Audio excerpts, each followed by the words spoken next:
If I had known that this show would still be relatively this unknown a few years down the line, I would have reviewed it a lot sooner. I wanted to review it sooner, but 90% of picking an Admirable animation is picking the right episode of a show to review. And you wait so long, and it stops airing new episodes. You need to pick the right episode to show off a show's strengths, where it seems to have gotten past all of its weaknesses. That's not the easiest thing to do. I mean, at the start, it's pretty simple. Just remove all the bad or mediocre episodes. Then, if possible, remove all the 2 arc-relevant episodes that outsiders will not get. That reason is why there have been so few anime Admirable animations, even though I really want to do more. And on top of that, you might want to remove episodes to talk about too touchy of a topic, unless that's what you're going for. But then there's a show like Dan Vs., where most of the episodes are of a very good quality, but each episode has nothing overly specific to show off. You've almost got to pick an episode at random because the show is awesome, and each episode, with certain exceptions, is of similar quality. In that case, you can make it a counterpoint to something that you've already reviewed before. This is Dan vs. Canada. A while back, I reviewed the King of the Hill episode, Uh-Oh Canada, which basically existed to insult Canada and say all of their ways were inferior. It was bad. It wasn't really funny, like, at all. Hank's neighbors were so arrogant and jingoistic, it got to the point where things were largely uncomfortable. Contrast that with Dan vs. Canada, which is about an angry Dan trying to destroy the entire country of Canada. The first difference is that Dan is not really the good guy of the show. He's not exactly a villain either. If I had a character comparison, Dan is a lot like Ren Hoek from the original Ren and Stimpy. Quick to over-the-top anger, but not exactly what you'd call evil. Dan almost never strikes at random. He strikes against someone who has wronged him, whether or not that person, place, or abstract concept really has wronged him. And that's another thing. Dan doesn't discriminate. He pretty much hates everything. In this episode, he goes after Canada. In another episode, he goes after George Washington.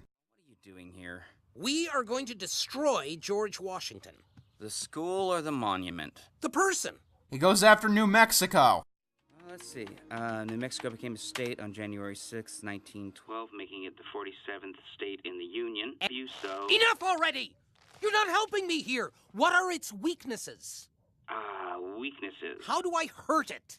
This show is weird, and since Dan also goes after animal shelters, it is clear that he's not entirely the good guy. Although it is weird how often they give Dan the moral high ground considering he's Dan. The world seems to just want to hurt him sometimes. Certain plots have Dan getting revenge on a fancy restaurant because he can no longer get his favorite kind of sandwich. And it turns out the fancy restaurant is keeping chefs in a dungeon. One episode has Dan thinking that he's been stalked by a ninja. And it turns out he's really being stalked by a ninja. When Dan thinks that his dentist is scamming him, yep, his dentist is scamming him. The spoilers I just gave you don't really matter that much considering that this is largely a comedy show. It doesn't really give too much concern to the plot, and it lives and dies on its jokes. The show works a lot like Ed, Edd n Eddy. Normally in such a circumstance, you wouldn't want the main characters to win, but the world is just so batshit out to get them that you have no choice but to want to. So let's see what it's like when Dan goes after an entire country. This episode starts with...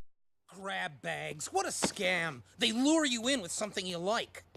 Something with an uplifting message. Did I mention the show aired on the same channel as My Little Pony? Anyway, Dan finds that he's got a terrible Canadian comic book in a grab bag. He gets asked to save the Canadian geese. The Canadian geese? I don't even like American geese. One time, a goose bit me and stole my sandwich. And then he gets stuck in Canadian maple syrup. Most episodes start like this with a bunch of random things tangentially related attacking Dan. Meanwhile, Dan's friend Chris is walking with his girlfriend Elise. Elise is another reason that I picked this episode specifically. Specifically, she's barely in it. Elise is a secret agent, and throughout the series, she tries to keep her secret identity hidden from Dan and Chris. And her subplots have a lot of espionage and super spy type stories. That sounds like a great and funny idea. However, how do I put this? Dan vs. the show is a lot like chocolate cheesecake, and Elise is a lot like gravy. It does not belong in this recipe. The worst episodes of Dan vs. give Elise extra spotlight and have her act as a deus ex machina to whatever shenanigans that Dan and Chris are up to. In the first and third seasons, her roles were definitely tolerable, but it's most the reason that people say the second season of Dan vs. is the worst of the three. She's not a bad character in the personality department though. She actually contributes a lot of funny jokes to the plot, and has a place in most of the stories, unless they get deep into the secret agent shit. And no, while Chris and Elise are married, their love life doesn't actually distract from the show, unless you're not exactly watching it for the comedy.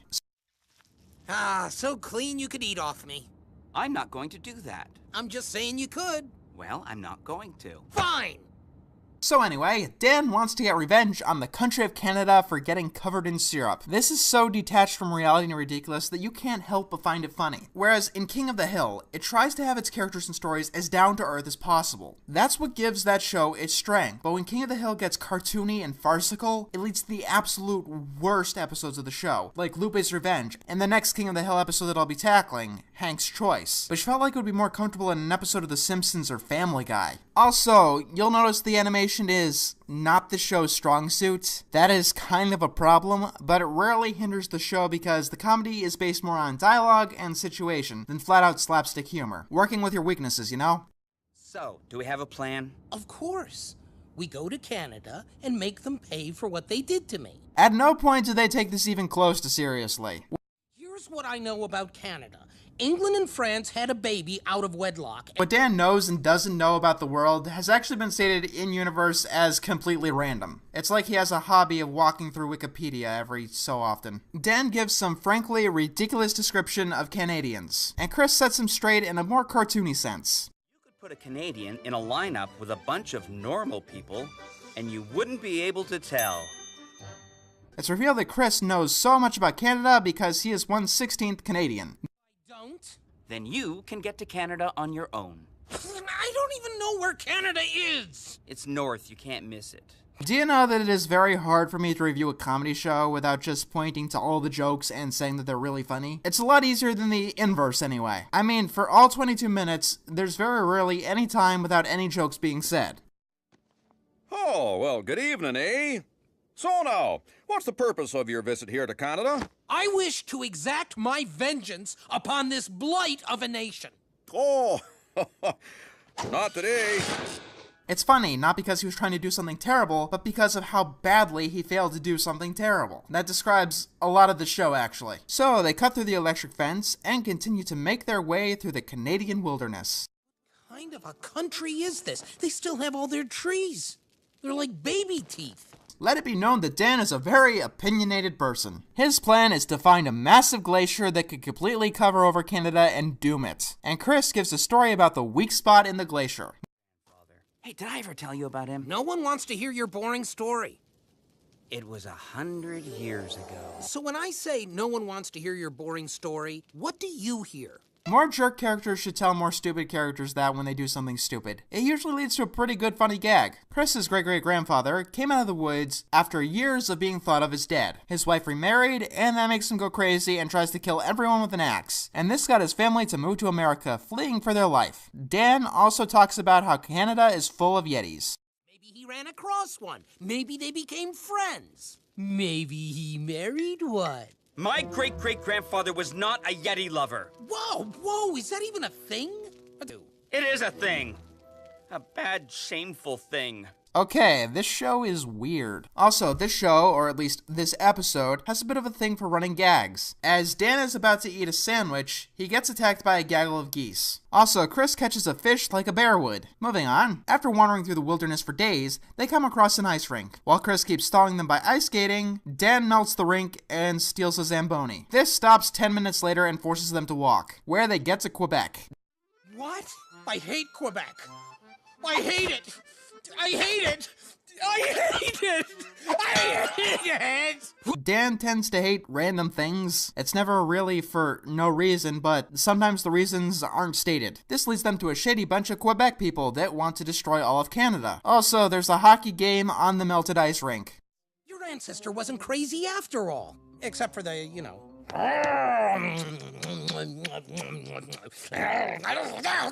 Did I mention that this aired on the same channel as My Little Pony? Probably why it didn't take off too well or get very popular. This is why we should have very diverse television schedules, even if the shows are good. No 8-hour marathons of anything. As much as I like shows like Avatar or Samurai Jack, I wouldn't want endless marathons of them if it meant that other shows were getting cut short. Dan has, an interesting way of dealing with people.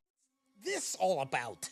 The Quebecois think they're French. Oh, I see the problem here. Okay, you guys are here, and all the way over here is France. You're just confused geographically. This gets them thrown out. However, Dan immediately knows where to go to get a map of the glacier. The Geological Society of Canada. Society of Canada. Where's that? No idea. Is there such a thing? No idea. Here we are in the third period. It's a riveting game with the score still tied at 0. And both teams still drowning. I just love how they keep doing that in the background. Also, Dan tries to cover their tracks by burning down the building. Fire is the cleanser. Interesting piece of advice. Dan has quite a few of them, actually. Lets you know immediately the kind of guy that he is. This gets them caught and beat up and thrown in the hospital. So after Dan accuses Chris of sabotaging them, they have a fight and immediately make up. Kinda pointless, but okay. To finish up the plan, they take a rideable bear towards the glacier. I'm bored. Bored? We're riding a grizzly bear up a cliff. Yeah, but we're missing so much good TV.